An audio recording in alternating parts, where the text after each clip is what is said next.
వ్యక్తిత్వ को बेच दिया तू వ్యక్తిత్వాన్ని అమ్ముకున్న ముఖ్యమంత్రి ఉన్నాడు మనకి ఇయాల వ్యక్తిత్వాన్ని అమ్ముకున్న ముఖ్యమంత్రి ఉన్నాడు హిందువులకి ఒక నల్ల మచ్చ వీడు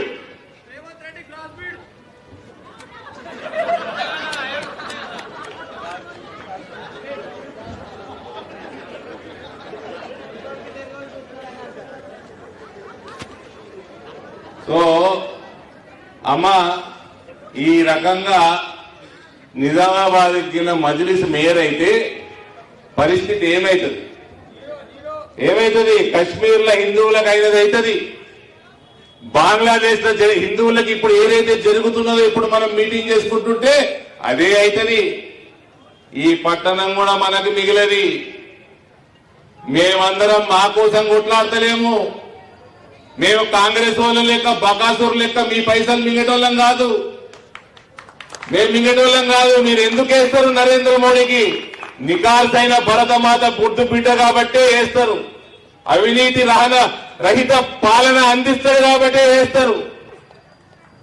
ఇందూరులో కూడా 7 సంవత్సరాల నుంచి నన్ను చూస్తున్నారు రూపాయి అవినీతి ఆరోపణ ఉన్నదా నా మీద ధన్పాల్ బాయ్ మీద రూపాయి అవినీతి ఆరోపణ ఉన్నదా ఆర్మూర్ ఎమ్మెల్యే మీద రూపాయి అవినీతి ఆరోపణ ఉన్నదా మీరు ఢిల్లీలో మోడీకి వేసినప్పుడు గల్లీలో కూడా కమలం పువ్వుకే ఓటేయాలి పైసలు ఢిల్లీకి వెళ్ళి వస్తాయి 430 కోట్ల రూపాయలు వచ్చినాయి మన అమృత్ పథకం కింద అండర్ గ్రౌండ్ డ్రైనేజ్ కి 2 పథకాల కింద 430 కోట్లు రాగా రూపాయి మనకు అందుతలేదు మన మోర్లు సాఫ్ అయితే లేవు మన రోడ్లు మంచిగా అయితే లేవు మనకి మన పిల్లలకి రేపు వర్షాలు పడంగానే దోమల బెడద డెంగ్యూ జ్వరాలు వస్తున్నాయి చికెన్ గున్యా జ్వరాలు వస్తున్నాయి వీటికి హాస్పిటల్ వేస్తున్నారు శరీరం చేస్తే పైసలకి బిల్లులకి మనకు ఆరోగ్య బీమా లేదు నరేంద్ర మోడీ 5 లక్షల ఆయుష్మాన్ భారత్ ఇస్తున్నాడు వద్దా 5 కోట్ల ఇల్లు కట్టిండు దేశం మొత్తం మనకొద్దా ఇందూర్లా మనకొద్దా మీరు ఎక్కడికి వచ్చినా ఇల్లు అడుగుతారు కదా ఇక మీకు పెన్షన్ 4,000 పెన్షన్ తులం బంగారాలు మీ పిల్లలకి నిరుద్యోగ వృత్తులు ఇవి ఎట్లా లేకపోయాయి మిమ్మల్ని మోసం మీద మోసం చేసుకుంటూనే వాయి ఇప్పటికన్నా కళ్ళు తెరవండి మీరు వ్యక్తులకు కాదు ఇందూరు మున్సిపల్ ఎలక్షన్లలో ఏ వార్డులో కూడా వ్యక్తికి ఓటేస్తలేరు వ్యవస్థకి ఓటేస్తున్నారు ఆ వ్యవస్థ పేరే భారతీయ జనతా పార్టీ అవినీతి రహిత వ్యవస్థ అది మీరు మనుషుల్ని చూడొద్దు కులాలను చూడొద్దు మీరు పువ్వు గుర్తును చూసి ఓటేయాలి నరేంద్ర మోడీని చూసి ఓటేయాలి అవినీతి రహిత పాలన కోసం మీరు ఒక వ్యవస్థకి ఓటేయాలి ఆ వ్యవస్థ పేరే భారతీయ జనతా పార్టీ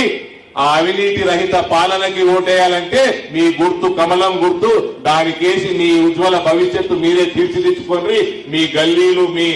మొత్తం ఏదైతే ఇందూరు పట్టణం ఉందో అక్కడ శుభ్రంగా ఉంచుకోండి మీ డెవలప్మెంట్ మీరు చూసుకోండి తర్వాత వీళ్ళందరికీ ఈ కాంగ్రెస్ వాడికి బ్రోకర్లు మన పొట్టోడు పెద్ద బ్రోకరు ఎంఐఎం పార్టీకి ఉండదు చెప్తా ఉన్నా మిమ్మల్ని మోసం చేసుడు అలకదావా ఇగో ఈడికెళ్ళి ఆడదాకా పొడుగు ఉన్నది ఇక్కడ ఎయిర్పోర్ట్ కట్టాలనా ఫ్లైట్ ఈడ దిగుతుంది ఒకటి కాదు 2 ఎయిర్పోర్ట్లు కట్టవచ్చు రైల్వే స్టేషన్ దూరం ఉంటే ఇంకోటి పెట్టుకుందాం ఇంటింటికి వచ్చి రైలు ఎక్కించకపోతుంది మిమ్మల్ని 1,00,000 రూపాయలు పెన్షన్ ఇస్తాము 5-6 బెడ్రూమ్లో ఇల్లు కట్టిస్తాము ముందర జాగ్ ఉంటది కేసీఆర్ అర్రల అల్లుడు వచ్చి పండాలి ఇంటి ముందర బర్రెలు గొర్రెలు కట్టేసుకోవాలి మీ ఇంటి ముందర ఇంత జాగ్ ఇచ్చి పెడతాము 2 ఫారెన్ కార్లు మీకు ఫ్రీ ఇస్తాము పెట్టుకోండి అవి ఇట్లా పెట్రోల్ పోసుకుంటుంది ఇంటింటికో పెట్రోల్ పంప్ కూడా పెడతాం వేస్తారా ఓటు ఎన్నిసార్లు మోసపోతారావా 2014లో మోసపోయారు 18లో మోసపోయారు 23లో మోసపోయారు మళ్ళా మోసగాళ్ళు వచ్చి మీకు ఓటు అడుగుతున్నారు జరా ఇప్పటికన్నా గ్రహించండి ఎవరు మనకి మంచి పాలన అందిస్తారు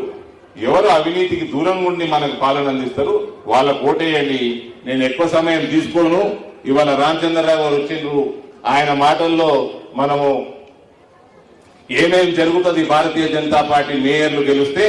ఆయన మాటల్లో విందాము మరోసారి మీ అందరిని ఒకటే రిక్వెస్ట్ చేతులెత్తి భారత్ మాతాకి ఎవరు కోటేస్తారు కమలం పువ్వు కోటేస్తారు అందరు దయచేసి చేతులు ఎత్తున్నావా భారత్ మాతాకి